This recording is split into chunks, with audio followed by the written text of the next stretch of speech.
Never as satisfying as coffee.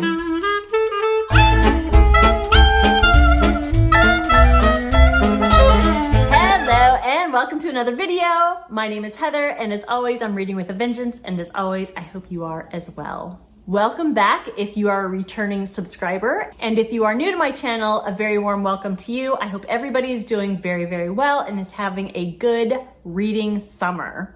Today, I'm doing what everybody and their mother is doing. Not my mother, but everybody else is doing, and that is the Mid-year Freakout Crisis Tag. Mid-year Freakout, you know. I mean, they're all over, and I'm the original bandwagon jumper. So yes, I'm doing the Mid-year Freakout Crisis Tag. Is crisis in the title? This is the Mid-year Freakout Book Tag. Whatever. Let's just get started, shall we? Let's get the right questions, shall we? Question number one is the best book you have read so far this year. I can't keep it to one book. The top 3 books I've read so far are The Heart's Invisible Furies by John Boyne, The Island of Missing Trees by Elif Shafak, and The Confession by John Grisham. So I've talked about these books ad nauseum in wrap-ups or my top 5 of the quarter, so I won't go too deeply into the synopsis.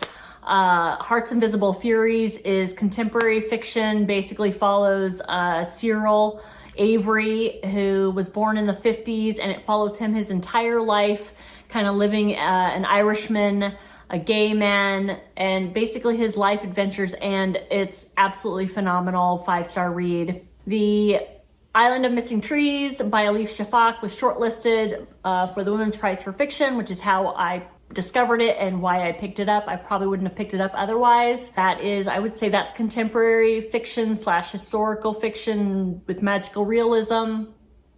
Absolutely beautifully written.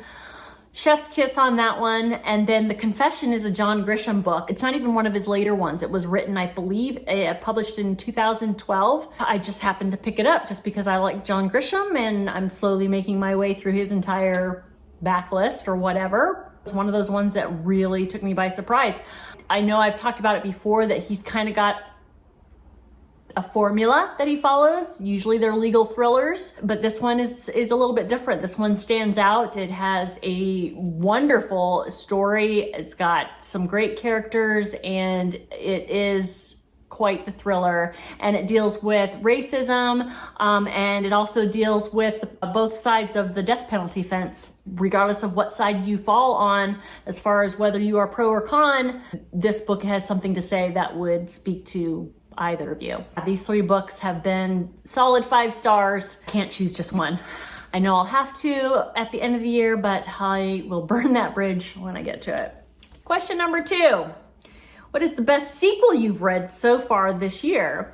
So when I first saw this question, I'm like, well, I don't think I've read any sequels, and that's not true. That I've read a couple of sequels in series that I follow. I have 2 answers for this question as well, mainly because one of them was I believe in my top 5 of the first quarter, and that is The Trespasser by Tana French, and that is the 6th. I mean, would you call that a sequel? Is sequels specifically book 2 in a duology? I'm not sure, but would you call that a sequel? I don't know. No matter, I do what I want. The Trespasser by Tana French. It's the 6th in the Dublin Murder Squad series, which is a fantastic series. Yeah, there's 6 of them, and there's 2. I can't remember if it's 3 or 4 or 4 and 5. I can't remember. There's 2 in there that weren't great reads for me, but the very first one, Into the Woods, or In the Woods, and the last one, The Trespasser, were fantastic. Cool thing is about this series is it doesn't follow the same 2 detectives. For instance, they follow 2 detectives in the first one, and then in the second book, you follow 2 different detectives, but you met those detectives in the first one, and the same thing, so and so and so and so, if that makes sense. It's a murder mystery. The 2 detectives in this one, they've been assigned to a crime that looks kind of black and white as far as what happened. It looks like your everyday run-of-the-mill domestic violence murder. It's assigned to them for that reason, because they want to kind of the powers that be wants this case closed with a quickness because there's actually a little bit more to it than meets the eye. It was pretty good. The other sequel, and this is, I guess, would be a true sequel that I really enjoyed this year, and that is Blood for Blood by Ryan Groden. I did enjoy this one, and I was really anticipating it because I absolutely loved Wolf by Wolf, which was one of my favorite books in the first quarter of the year. Absolutely loved it. It's one of those books that took me by surprise. It is genre bending because it's historical fiction, it's science fiction, it's thriller, it's adventure. It's so good. I talked about this book a lot. But anyways, the sequel to that, and it is a duology, was Blood for Blood, and it continues the story. And it was good. It wasn't as great as the first one, but it had huge shoes to fill. So, you know, it did what it was supposed to do.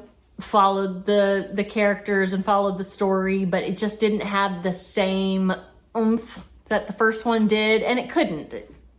I mean, there was no way it was going to. And I will tell you though, there's a sequel that is coming out that I am anticipating, and that is A Prayer for the Crown Shy by Becky Chambers, which is the second in the Monk series. Is that what it's called? Monk Robot series. I read the first one, A Psalm for the Wild Built, and I absolutely loved it. And it's not like I'm a huge science fiction person, but man, it was so good. I loved it so much. So I am very much anticipating the sequel to that, which is supposed to come out either in June or July. Maybe by the time I publish this video, know what I'll be doing once I hit the stop on record. Question number 3, what is a new release you haven't read yet from this year, but you want to? That's easy, because I don't read a whole lot of new releases on my channel, as you know, if you've been watching. But one that has been kind of making the rounds and that was released this year is Notes on an Execution by Danya Kafka. That's one new release that I have gotten a little excited about. And I think there has been quite a bit of talk on Booktube, but I will read you a blurb. In the tradition of Long Bright River and The Mars Room. The Mars Room? What's The Mars Room? Gripping and atmospheric work of literary suspense that deconstructs the story of a serial killer on death row, told primarily through the eyes of the women in his life. Ansel Packer is scheduled to die in 12 hours. He knows what he's done and now awaits execution, the same chilling fate he forced on those girls years ago. But Ansel doesn't want to die. He wants to be celebrated. Understood. He hoped it wouldn't end like this, not for him. So yeah, that's one new release I am definitely will read sooner rather than later. Question number 4, what is the most anticipated release for the second half of 2022? Okay, so again, I don't follow new releases very well, so I kind of had to do a little bit of research, and there are a couple, and they are coming out in the summertime, and of course, my birthday's coming up in August, so maybe that's what I'll treat myself to. I'll treat myself to some new releases for my birthday. But the ones that I found that I thought were most exciting, and I'll read you just a little bit of a blurb from each one. Of course, I'm anticipating the Stephen King book that's coming out, I believe in September, and it's called Fairy Tale. As a teenage boy discovers the entrance to a parallel world where good and evil are at war, and it's up to him and his dog to save both worlds. So yes, I'm gonna be all over that one.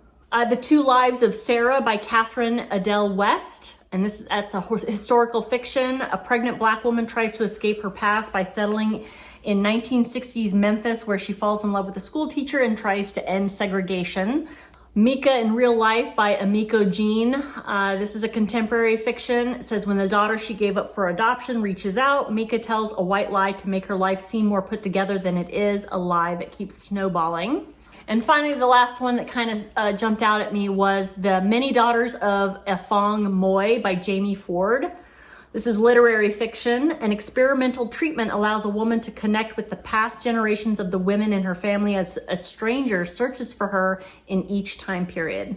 So those kind of sound fun to me. Question number 5 is, what is your biggest disappointment of the year? I have 2. I absolutely loved A Psalm for the Wild Built by Becky Chambers. That was my first Becky Chambers. I loved it so much. The book that has been getting hyped over the past year or 2 is her full-length novel, The Long Way to a Small Angry Planet, and I had been looking so forward to reading that based on other booktubers talking about it and the fact that I loved the one Becky Chambers book that I had read. And I read it and I liked it, but it was a disappointment. I hyped it up too much in my head because of how much I loved A Psalm for the Wild-Built. Yeah, I'm not going to say it was a bad book or that I hated it or disliked it even. I did like it. It just didn't meet my expectations.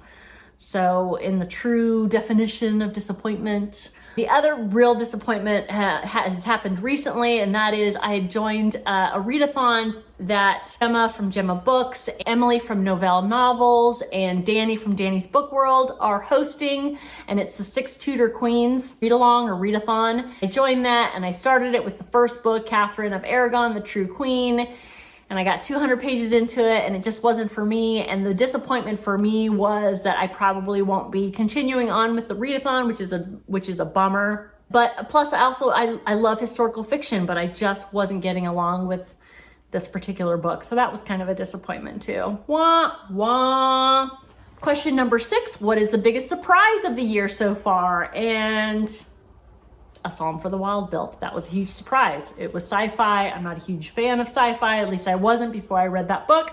It really, really surprised me and I loved it. Question number 7, who is a favorite new author of yours? Currently, a favorite new to me author is S.A. Cosby. Absolutely. He wrote Razorblade Tears and he wrote Blacktop Wasteland. He has one other novel out called My Darkest Prayer that I absolutely will be reading as soon as I get my hands on it. Absolutely love the way he writes. I absolutely love the way he writes characters and the way he talks about father-son relationships. I love the way he addresses racism and homophobia.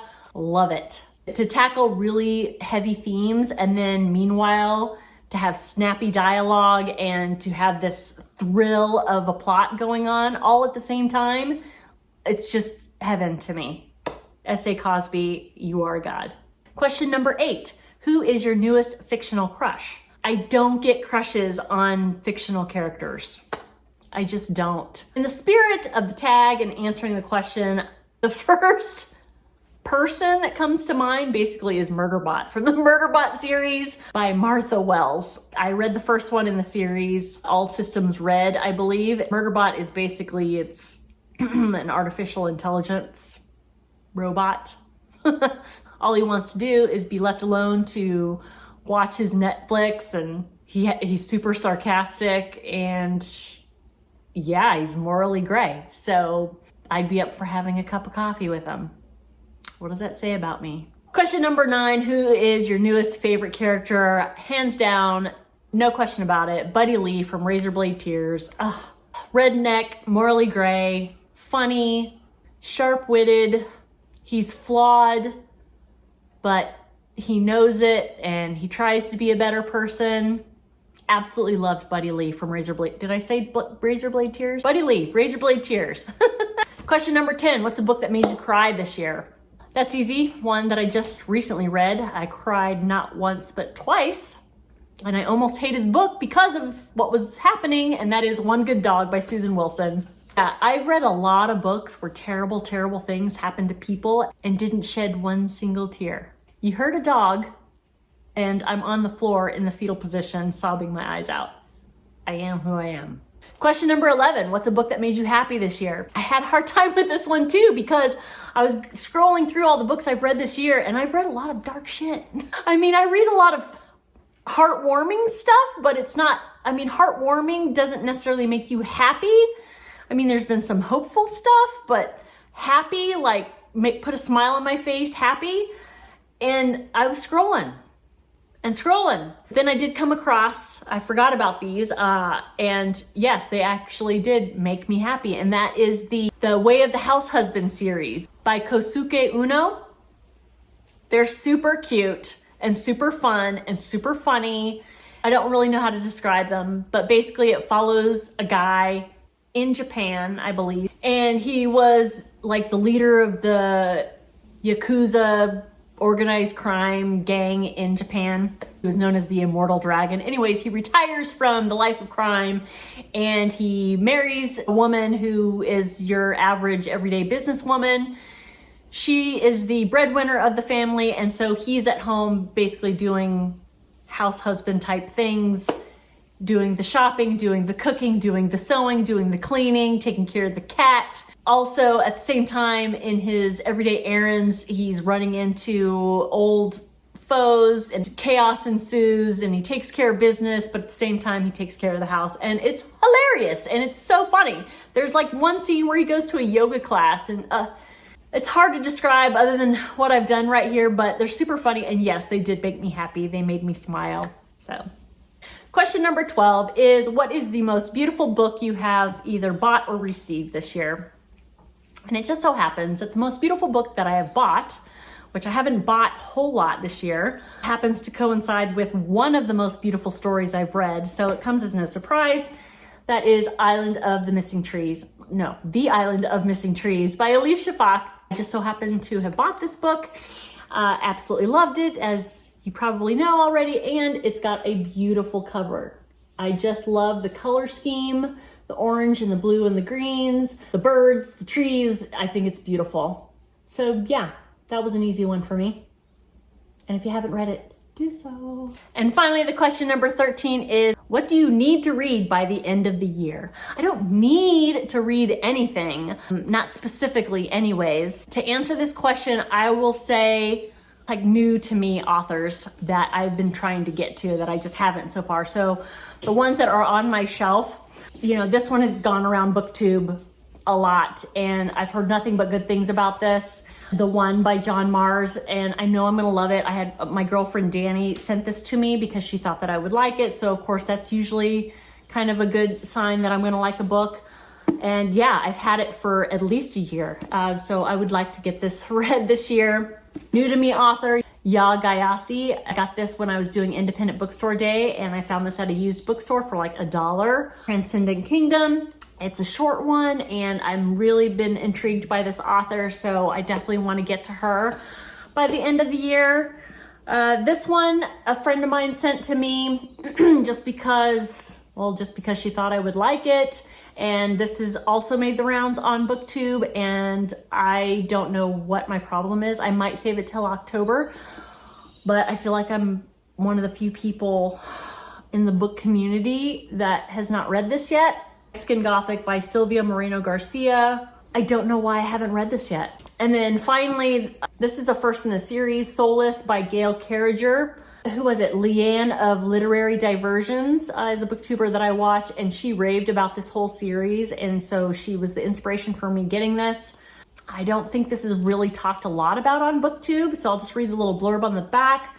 First, she has no soul. Second, she's a spinster whose father is both Italian and dead. Third, she was rudely attacked by a vampire, breaking all standards of social etiquette. Where to go from there? From bad to worse, apparently, for Alexia accidentally kills the vampire, and then the appalling Lord Macon, loud, messy, gorgeous, and werewolf, is sent by Queen Victoria to investigate. When unexpected vampires appearing and expected vampires disappearing, everyone seems to believe Alexia is responsible. Can she figure out what is actually happening to London's high society? Will her soulless ability to negate supernatural powers prove useful or just plain embarrassing? Finally, who is the real enemy, and do they have treacle tart? Whatever the hell that is. The way she raved about it sounded really intriguing. I think I watched her video where she talked about this book over a year ago.